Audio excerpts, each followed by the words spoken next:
Such advertisements have become increasingly common in China lately, with developers accepting unusual forms of payment like wheat and garlic to sell their flats.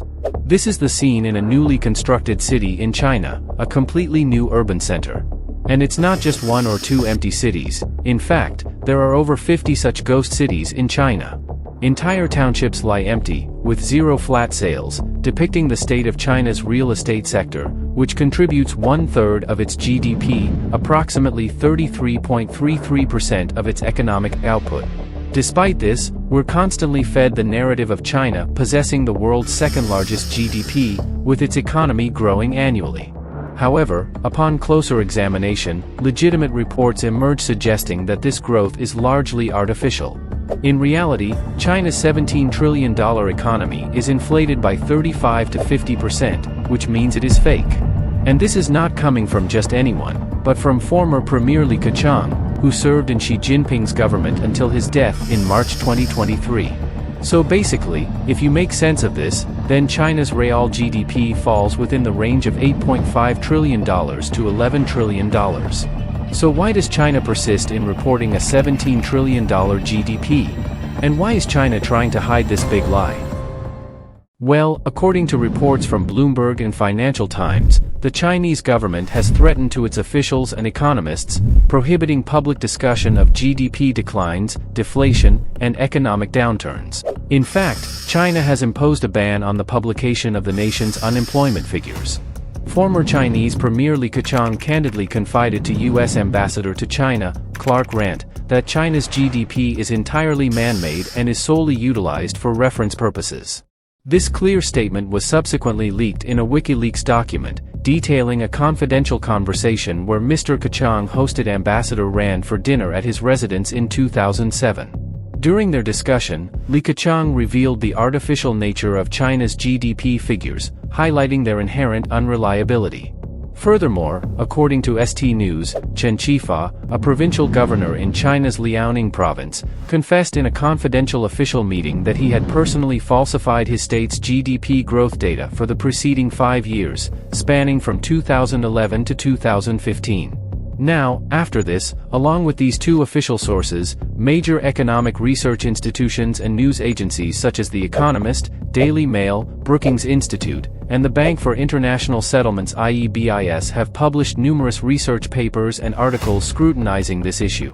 Their collective findings ultimately expose China's GDP figures as fraudulent. But now the question arises, how fake? So, it is a little difficult for us to know the exact answer to this question. As we're well aware, China being China, maintains a tight grip on information within its borders, making it impossible to access authentic data.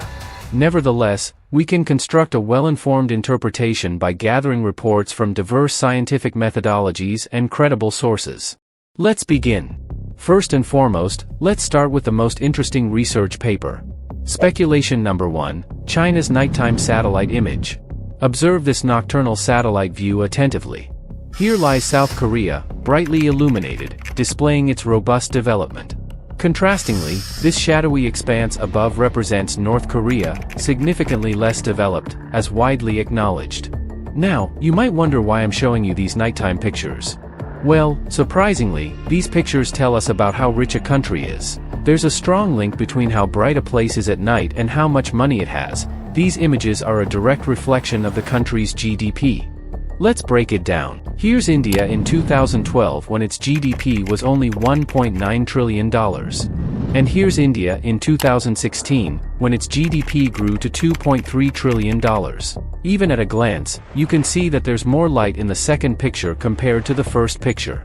This increase in light is what we call the nighttime light satellite image method. It was introduced in a research paper by economist Luis R. Martinez from the University of Chicago, aimed at analyzing and studying a closed economy like China. Now, the idea behind studying these lights to estimate GDP is simple. When a country's GDP goes up, there's usually more infrastructure development, like roads and buildings. And more economic activity means more lights. Using this method, Martinez calculated that China's GDP is actually 35% less than reported. Both The Economist and The Washington Post found this research paper credible, and they too concluded that China's GDP might not be entirely accurate. Now, let's proceed to speculation number 2.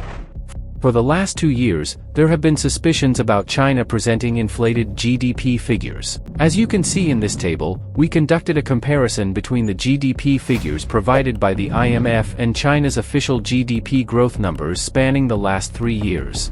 This provided us with a clear picture. In 2020, China reported a GDP growth of 2.3%. However, during that same period, the IMF reported a notably lower growth rate of only 1.2% for China.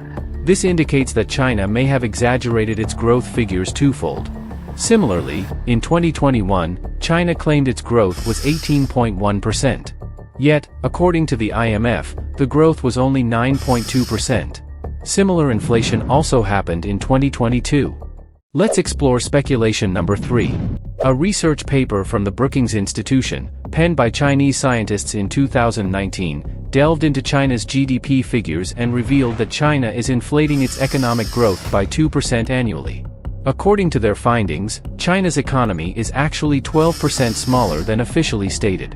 This research paper is publicly accessible, which you can see for yourself. From this analysis, it's evident that China is indeed inflating its GDP. Interestingly, China's method of inflating its figures is quite unique. The Chinese central government directly instructs its provinces to inflate their GDP. Now, how does this work? Let's understand this with an example. Imagine Tesla operates a car production factory in California, which hypothetically manufactures cars valued at $1 million in a given year. In the same California, there's also a Tesla showroom that sells cars worth $1 million during the same period. So, in total, Tesla's revenue for that year would be $1 million, right? Because a car worth $1 million was made and the same car was sold for $1 million. However, this straightforward calculation takes a different turn in China. The Bank for International Settlements, often referred to as the guiding bank for the Federal Reserve Bank and top banks worldwide, conducted an investigation. According to their findings, this $1 million revenue in China is considered $2 million, artificially inflated so that the provinces can meet their targets. BIS's research has quoted that in China, the central government establishes a GDP growth target for each year. And it's up to the provinces to achieve it. For this task, provinces are significantly incentivized. Thus, they often strive to meet these targets to secure incentives. For instance, as mentioned in the example, the establishment, that is, the company's factory, and the enterprise, that is, the company, are calculated by separate entities. This leads to the double calculation of the company's revenue on paper, resulting in an artificial increase in GDP.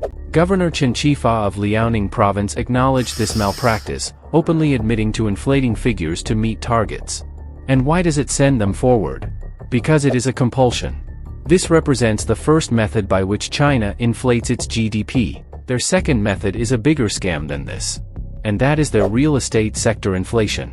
Real estate holds such a significant position in China's economy that nearly 30% of its GDP relies on it. But the whole sector is like a bubble, which can burst at any time. The false excitement around it makes it very risky. Presently, the situation in China has worsened to the point where developers struggle to sell their properties. To attract buyers, they've resorted to desperate measures like offering flats in exchange for basic commodities like onions and garlic. However, despite these efforts, the demand for housing in China continues to decline. Numerous cities across the country stand as ghost towns.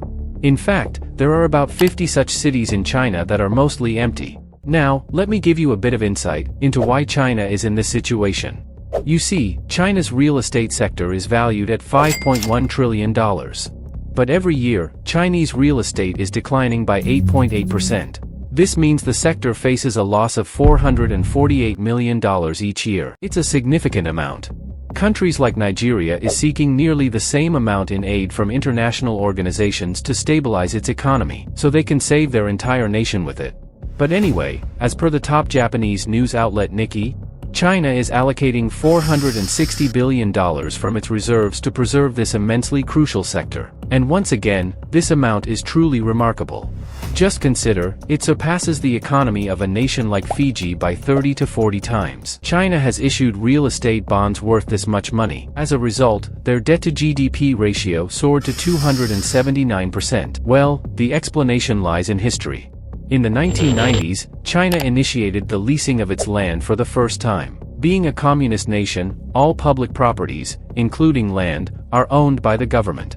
Upon the liberation of land in the 1990s, the government began to generate significant revenue. In fact, 40% of the government's income, almost half of their government's earnings, comes from land lease and taxes related to it. So basically, this was a game changer for China. In fact, with this liberalization move, real estate companies in China increased so much that back in 1993, there were only 505 private construction firms in China. Fast forward to 2021, and that number skyrocketed to 120,000. As the significant profits gained by the government from this sector, they sought to further boost the real estate industry by providing these construction firms with easy, low-interest loans, so they can facilitate the construction of more flats. You can understand this by examining the recent bankruptcy declarations of two prominent Chinese real estate giants, Evergrande and Country Garden Holdings.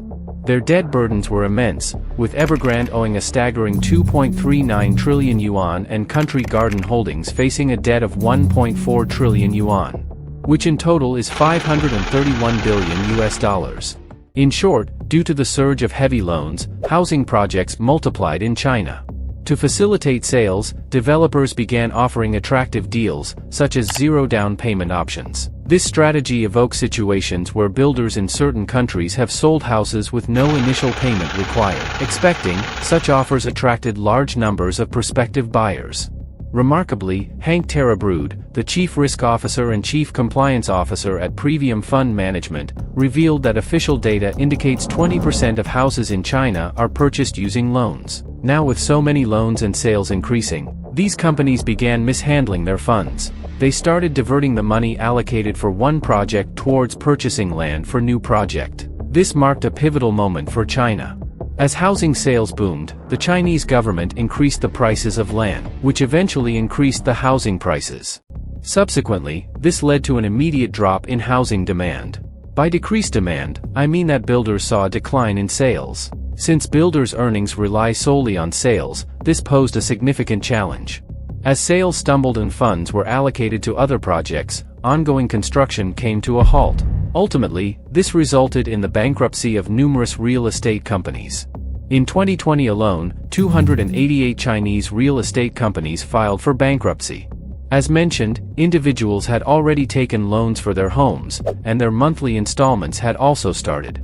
However, with builders facing losses, projects were abandoned, leaving buyers without homes. Frustrated by this situation, ordinary people stopped paying loans. Currently, 40% of China's housing loans have gone into default, significantly impacting the economy. Today, neither the real estate companies have paid back their money, nor are the citizens repaying their loans. As a result, China is facing a non-performing asset crisis. Yet, China is trying to boost its economy by injecting money into sectors that contribute a lot to its economy. Overall, after looking at all this, it seems that China being the second biggest economy is mostly not true. And to fix it, China is getting even more into debt, which could affect the whole world. Because as we know, almost all the investments and activities of every country depend on China. Usually, big problems like this in the world cause big effects everywhere.